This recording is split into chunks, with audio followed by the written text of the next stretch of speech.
Okay, so we are holding in the middle of the Maamar of Yud Kislev, sixth class, explaining the idea of how do we do Padah Besholom? How do we redeem with peace to the extent that not only that we don't have to have an enemy, or that we transform the enemy, but the enemy automatically disappears, so to say. As soon as it's a kind of level of functionality that comes from the Chidush B'Nefesh, the essence of the soul, that when the essence of the soul is functioning, so then there is no enemy. The enemy just all the obstacles automatically disappear. And we have like that. Well, that's the way it's going to be when Mashiach comes, but there's also ways for us to get in touch with our essence and our Yechidish B'Nefesh, which is getting into Loiven Ha'elyon, and we're empowered by love and the idea of a Yashkin, love and a Boker. Love wakes up in the morning and he empowers our morning to be effective so as such. And the fundamental tool is the ability for bittul. Okay, so let's bring up the text. Make a proper summary when we're done, hopefully the next few days. The question is like this. We still need to understand.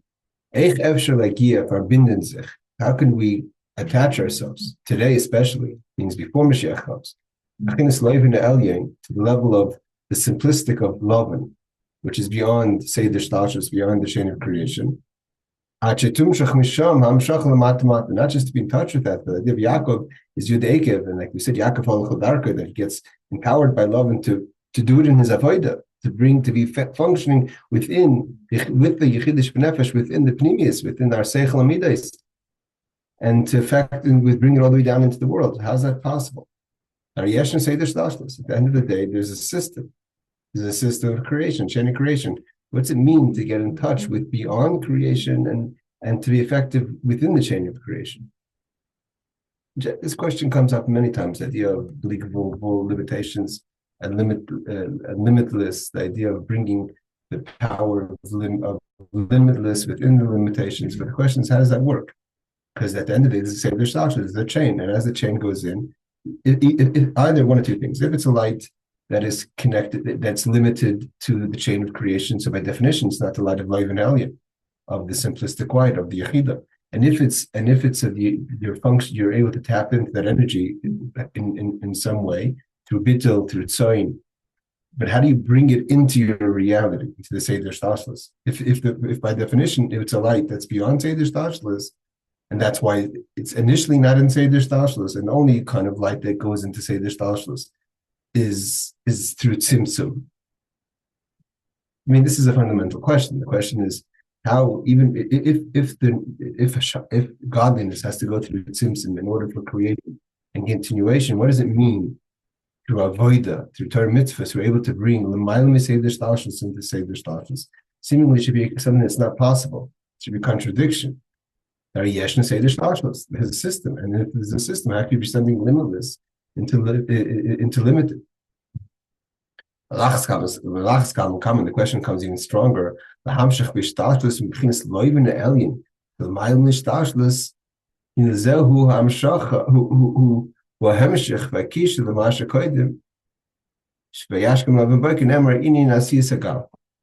says like this, in order to understand this, that how is it possible? He says, first of all, even more so, that not just not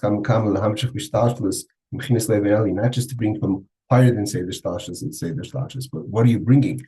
Loiven Elyon, the highest level, simplistic of the light, which we said, which empowers the Vayashkem Avram Baboker. The davening gets empowered by the Loiven, by love and the Loiven Elyon, the simplistic of the light. How is it at such a high level? How can you bring that into Seder Shtashlis? He says, to explain, but it says before it says that that Lavan wakes up the next morning, meaning Lavan tracks down Yaakov in the story, right? He tracks down Yaakov. They make a gal, they make a commitment, they make a promise, they make a meal. And the next morning he wakes up, he empowers Banav B'Naisa, we said is Makabel Mashpia. And then that they should be able to bring it down to Nashik Banav B'Naisa, and then he's also they should be able to continue to bring it down. The question is, what happens before that? So what does it say in the Torah before that? Before that, Asiyas Gal, they made the heap of stones. Now here we go into the idea of the Gal, which is an important concept. It means the it's the idea of spiritual cryptic ideas where you take letters and specifically don't organize them. So although unorganized letters can't say anything, right? It's like Scrabble, you just mix it up. But it also doesn't say anything. Meaning to say is when something is defined, then it's already limited. Even if it's a gal of heap of stones, but at the same time it doesn't say anything. Means it doesn't say, just like it doesn't articulate an idea, it also doesn't articulate any specific idea. So therefore, this is the whole chap over here, and the continuation of the idea. So he says, Nemer inyan asiyat the gal. It says that he made a gal, a heap of stones. I mean, that how did they separate Lavan from Yaakov? Continuation was that through a heap of stones. Now, the heap of stones wasn't just because they didn't have time. There's an idea here. He made a heap of stones as opposed to a wall. What's the idea of the heap of stones? And the monument, and it's an aid, it's a testimony of the separation of Yaakov and Lavan, that I won't pass you. You won't go over to me. Yaakov won't go to Lavan, Lavan won't go to Yaakov. This is the idea of the separation. The gal represents a separation. There's a separation that separates beyond the chain of creation, within the chain of creation, because what's beyond the chain of creation can come into creation, as the question says, or shebein keser le'eser spheres, or to between the keser, meaning the ratzin and tainug, which is in a sense beyond Seder Shtashus, within the 10 attributes, starting from Chachma. Or is he saying there's a paras within every situation? Paras means a separation. Or the paras is even a separation within the worlds that are beyond Atzilus and Atzilus itself, which is the beginning of the structural world. What is this paras? What is this separation? Means how does what we're going to learn over here is the basic rule, is that there is creation. And there was creation, for instance, the world of chaos was created, and the way it was created, it didn't sustain itself. The vessels couldn't handle the lights. That the system of creation didn't work.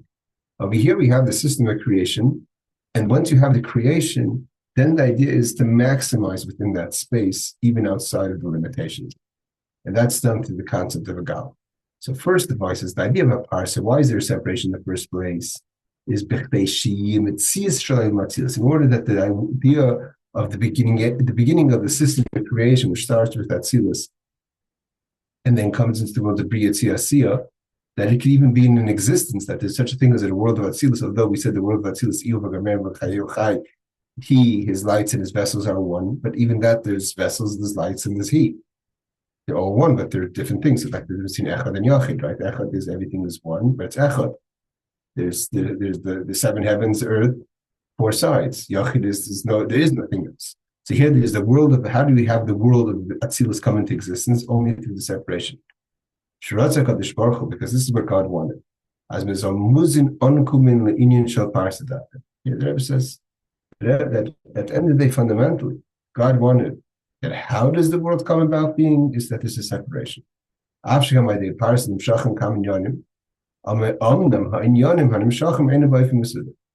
parasa makes it such a way. That's why the idea of the cryptic over here is not, we didn't get it so clear. Again, it's not an edited Maamar, but the idea is that he's saying is that the way things come through a parsa, like there's a screen, a parsa is a screen, you screen something. It doesn't just flow through smoothly. He says not oifim masudar, right? And that's why the gal is the heat. It's not organized.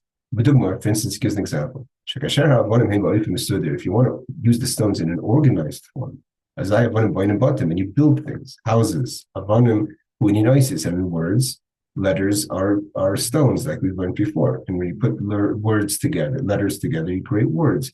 Words formulated properly you could include in them ideas, right? Although letters are doimem, because you could say anything, and you could say words that make sense and don't make sense, but the idea is to put the letters together, formulate words, which is to include in it ideas.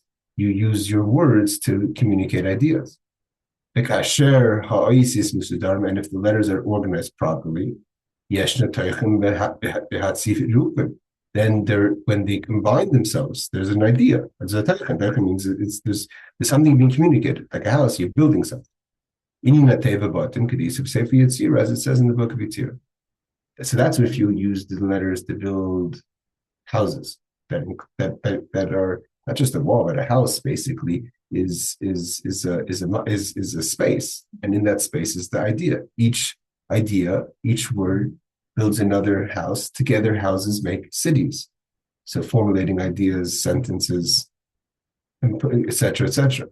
So that's if you're doing it with sudder. The idea of using a he, which again, it's that by definition, on purpose, by design, that it should not be organized. The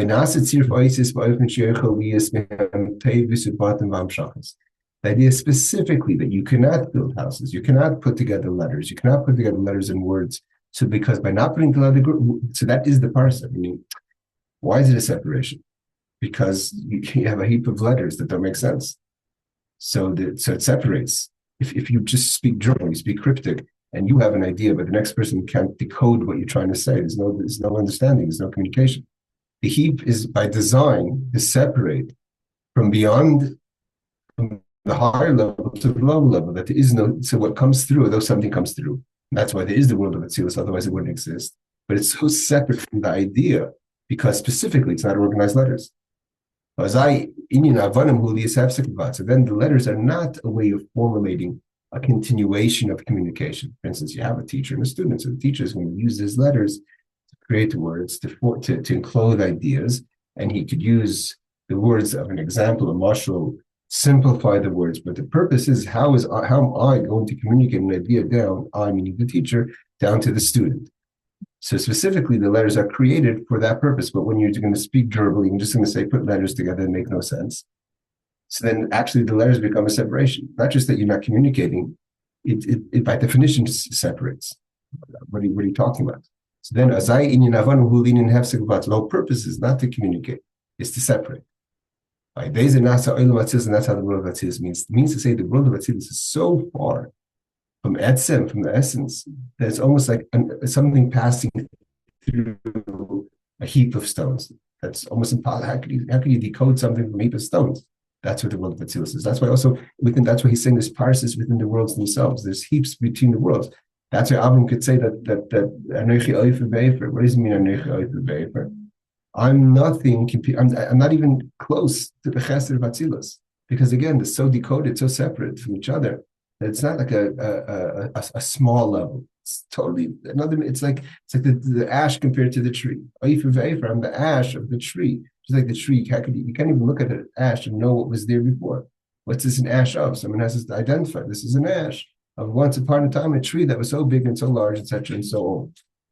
Again, we as hefsek with bad vibes, and that's how the world of Atzilus comes into existence. Bechinas mitzias, into something that exists from something that doesn't exist. That's how you separate from the ma'alim shalus, from above the chain of creation, within the chain of creation. But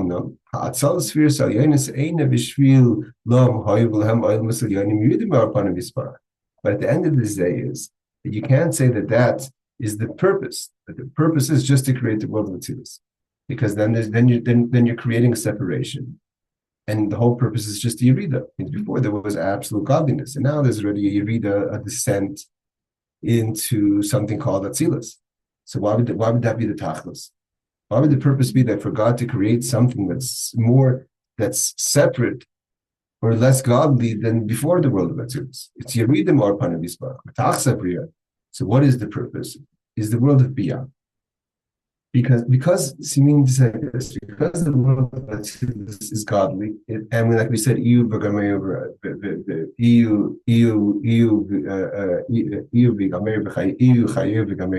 that he is lights and his vessels are one. Meaning to say that it's a godly existence. It's still not the world of separation. It's just godliness the way it's not beyond Atzilus. So what's the purpose of that? If you're going to create a world of separation, so you say the idea is the Chiddush is It's Ibrahim Daveris, the idea that in a world of separation you find godliness. But in a world that it's absolute godliness, but it's the way it's godliness coming in the form of Atzilus, like something, an idea of breaking through a parasha. What's the purpose of Atzilus? So Atzilus itself has no real. It's only because Atzilus leads to Bria. But to stop at Atzilus is no purpose in Atzilus. It's just a downgrade from the essence. But if you're going to create a world of Bia, of Bria, separation, this idea is that in the separation you find godliness. But it's not just in the world of Bria. The purpose, the kavanah of the whole Seder Shtalshlus was that we should have a place called Olam Hazeh, this physical space, physical thing, the Gashmis, with the necessity to wake up in the morning and you have to eat and you have to drink and you have to do things. These things that you have to do physically to push it to exist. If you don't eat, you're going to die. So all these things, in order to exist, you have to live in this world of separation and struggle and balance through that and fight through that. To find the moment for Yiddishkeit, that's the kavanah. That's what Hashem wants. And in order for the world of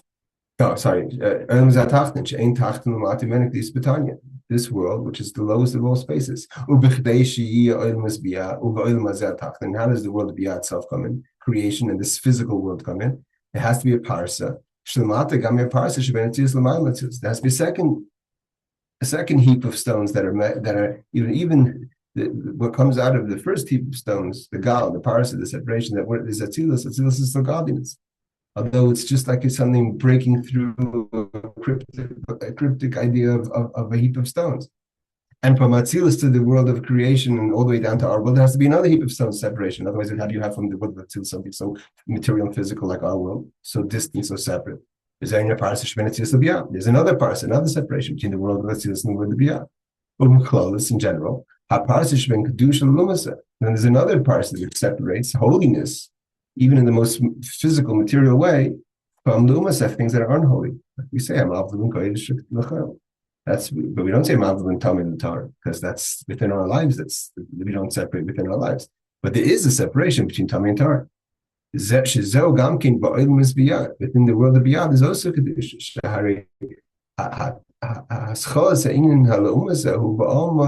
Where does it start from? It starts from the word. Where's the idea that comes in? There's an other side. There's negativity, negative force comes in the world of separation, which already starts from the Olam Biyah, the Bechinas period when things separate. This is why Lovin says you can't pass the heap of stones. Since in general, he says there's two separations. There's a separation means, although seemingly the verse is saying that Lovin is telling Yaakov, and Yaakov's telling Lavan that you don't separate the gal, but it says it in two sentences. I won't separate and you won't separate. I won't cross over and you won't cross over. I won't cross over the first separation, you won't cross over the second separation. The idea is to take the Yud all the way to the other world, to the world of separation. The Beis represents the two separations, which in general, that's the idea. We say the Beis Parsha calls it that's the way it all is in the system of creation. Meaning the two parsas, meaning the world of Atzilus and the world of separation, where there's the Umas, there's the other side. That's how things are created. Here's the whole idea. What is Avodah v'Yid? Avodah Yisrael. The purpose of Yiddishkeit is that we're supposed to be partners with God in creation, just like God created. We're also creating. And how do you become a partner? You have to add something to creation. Otherwise, you're not a partner. What does someone say in a partnership? What have you given? So, what have you given to creation? It's tzaddik because the righteous have to be like the Creator. This applies to every single Jewish person who's called the righteous. This was Yaakov Avodah, the chosen of all the fathers. The Shufet Yaakov, man, Shufet Adam Rishon, like we know that the image of Yaakov was like the image of first man. Adam Rishon, Kol and Shamas, it's just like Adam, first man had all the souls within him. So too is Yaakov. So too is by Yaakov. Is brought down time. Why is he called the God of Israel? Shekavanim Zehi Yaakov. The Yaakov is the God of Israel because he has all the souls within him. Mashnikar Ken Kel Elikei Yisrael. Mishum Yaakov calls Kol Meshachis. All the flows that happen is within Yaakov, and therefore Yaakov was the first to bring down the idea that Avodah is that we have to be mechadish in the bria. And what's the chiddush in the bria? That we can bring beyond creation and creation. The whole point is to break the gal. The gal is to make things cryptic and separate. That's when you create. But our job is to break. Yibaka means to break through, plow through the separation. As a gespalten, in Yiddish means he broke through a parsa, the separation of Atzilus from the world of Atzilus and beyond Atzilus. Means he broke through the higher separation. Anything beyond love, meaning below from love and simplicity, Yaakov broke through that. Because in order to create the separation that's in creation, the chiddush that we do is that in the separation, to break through that separation and to bring through godliness. Therefore, he's able to make the love comes down and he kisses his sons and his daughters. He empowers the mashpia, the makabel, like we said yesterday. But the idea is it's not just that we have that it exists, the separation, that there's the concept of love and alien, but that we're able to bring it into our avodah, that in our functionality in this world, we break through, make a passageway, bust through all the separations, that the love and alien comes all the way down to this world. A person's functioning on their essence of their soul. Then you're able to make a Padah Besholom, you redeem with peace, like we said, the highest level of peace, meaning that there is no enemy. Not in an encompassing way, but we internalize it in our self and midas. Not only that, even in our garments. We could ideas the action. Let's see if we could go a little further here. Yeah, let's just do one more paragraph. It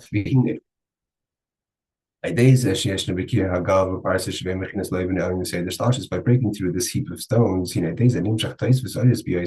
Now, again, like anytime there's a pressure holding up a dam that's holding up the light, so when you break through it, all of a sudden comes a tremendous light comes passing through. The idea is that love is the highest level and the lowest level. Love in attained in this world, love is the lowest of lows. Love of the Gemara tells us loving is Bilham, either Bilham himself or the father of Bilham, the grandfather of Bilham. The idea is that to break all the way down to love on the negative. Not just to break the separation within Kedusha, between, let's say, the higher of Atzilus and Atzilus, but even to break the separation from Kedusha to Lumasa. Means to affect the others, the negative forces, that they should also be affected positively by the powers of Kedusha, of holiness. By days and Nasa Bir, the Banu B'nai, and that refines that love and Ha'elin, the way his sons and his daughters are in this world. It's not just the way we said before yesterday, that we're talking about the Mishpia Makabel in the world of Atzilus, Zam Malchus. We're talking about the children of love and the descendants of love and the children who are doing Lovin's works here in a negative way. Even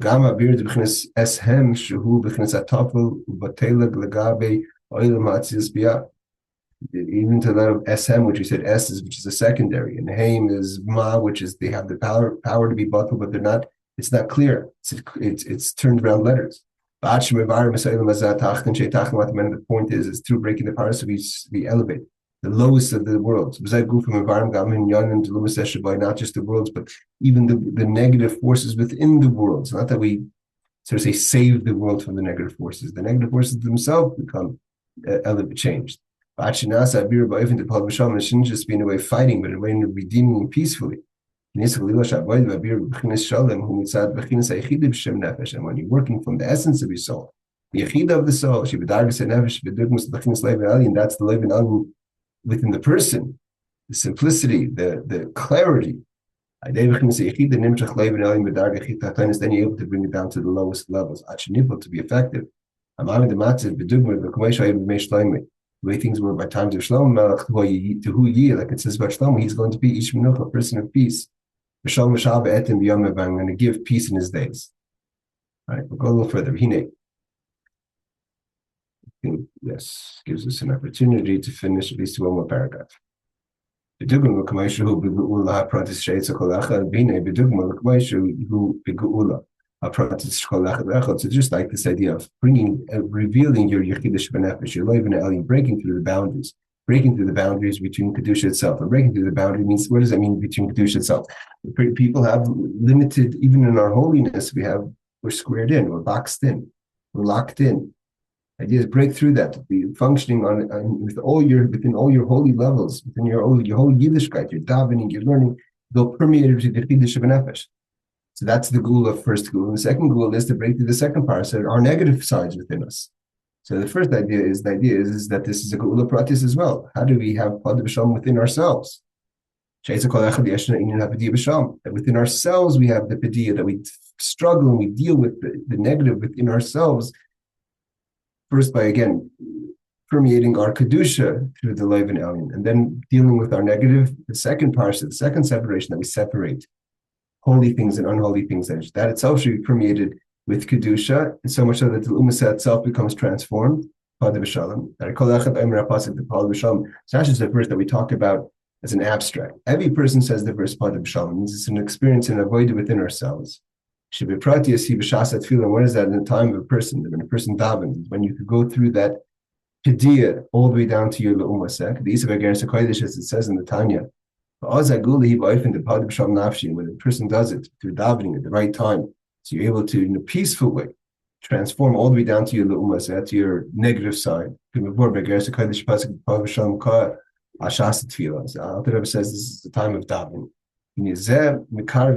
Through each and every one of us having our own geula pratis, our individual redemption, to the process of Padah Besholom, revealing Yechidish B'nefesh, until we transform in a peaceful way all the way out to our le'umazet, breaking through all the parasas, all the gals, all the separation. So too is going to be when the Mashiach comes, the general redemption. The Bias Mashiach said, when Mashiach comes, although we look at around the world today and we see all the narrative and the fighting and this war and that war, but the Mashiach is going to come in a way of Padah Besholom. Badrushim has explained in the Chassidus, like it says, "V'naharu a love kol hagoyim." The nations are going to come to us. All the nations will transform Safa Bru to clear language, to serve together in one purpose of serving Hashem. This is also okay. We're going to stop over here because now we're going to go to answer the question that we asked in the beginning of the Maamar. That why, when we count, we said there's going to be 10 count. There was 10 countings in history. In the final counting, that the sheep will be counted by the counter. So the question was, why are we called sheep in the final highest level of counting? The idea is going to be that in order to have Padah Besholom, that we should redeem in peace and it should be effective in the whole world and go to Shlema, then we have to reveal that sign, the bittul. And that's done through the Moina, that's the encounter, that's the Rebbe goes into, that's the idea of the Rebbe, that's the idea of the Nasiador, and that's why he said about Achadu Geula and Achadu Geula. The Moina, the person who counts, empowers it, wants to have a level of Tzon. That will finish off Bez Hashem tomorrow. We should be able to finish Bez Hashem the Maamar. Thank you for joining, and Bez Hashem will finish the Maamar by tomorrow.